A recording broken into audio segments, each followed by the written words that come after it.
So I've been waiting all day for my video to upload. I choose not to show my face because remember that old nursery rhyme, "My face is my fortune, sir," she said. Remember that? Oh, well, I can't marry you then if your face is your fortune. No, my voice is not a fortune. It is a gift that God gave me, and I'm sharing it with you. It's a nice voice. You're not an opera singer.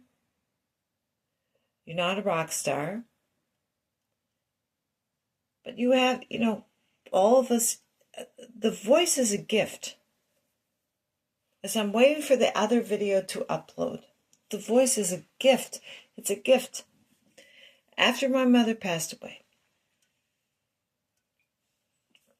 my voice sounded so much like my mother's voice that he thought I was my mother. He was very confused. He would often refer to me as his wife because my voice sounded exactly like my mother's voice. I didn't have any control over it. I didn't do it deliberately. It's physiology. You sound like your mother. But beyond that, I inherited that passion from her. She had this passion.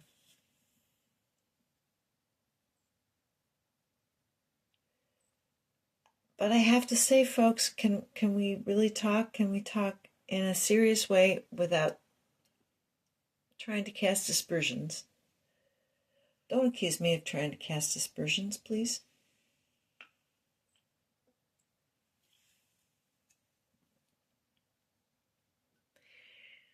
Some people have a conversation around a coffee table or the kitchen table. We had a conversation next to an etagere. I wouldn't have known etagere. Nobody in my neighborhood has an etagere, but I have an etagere.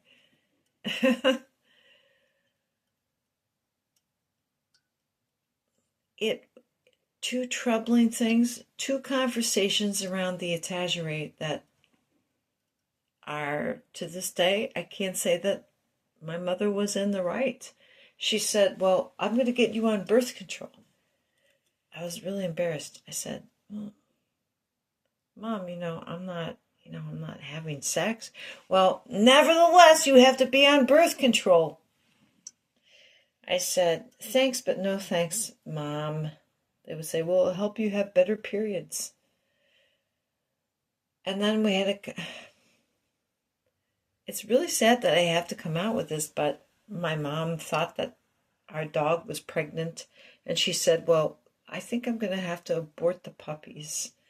I'm like, "No, Mom, we can't abort, we can't give our dog an abortion. That's so terrible." And my mother had been so pro-life previously.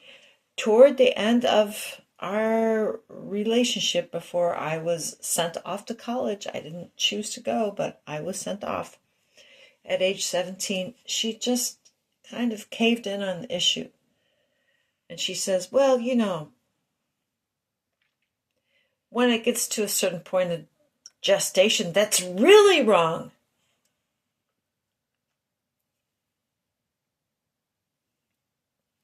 I guess people used to have conversations around the water cooler. But one thing that she said to me, I'm going to pass it on. She said, "I have a coworker. She forced her daughter to get an abortion. And that daughter went mentally nuts. She was never the same. She was forced to have an abortion." And how could my pro-life mother morph into the "I want to give the dog an abortion" mother? It's not like we're living on Skid Row. It's not like we're living in the hood, or in Appalachia. You could have adopted the puppies out if the dog would have given birth. Turns out maybe the dog was just entering menopause. Who knows? Yeah, that's the kind of betrayal that we encounter in our society. It gets a little bit old. It gets old. White women, well, we have the vote. You have the vote. Wow.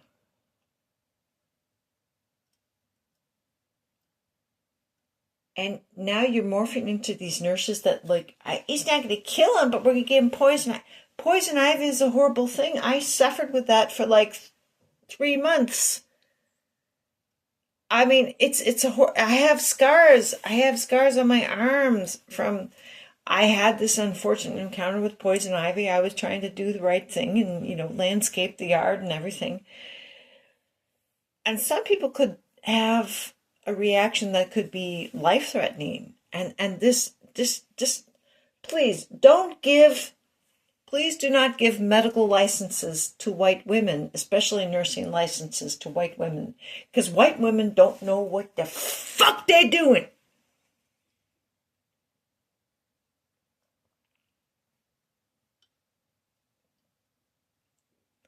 They don't. They really don't trust white women, I'm telling you. But you can trust me because I'm your mother. Thanks for listening. Goodbye.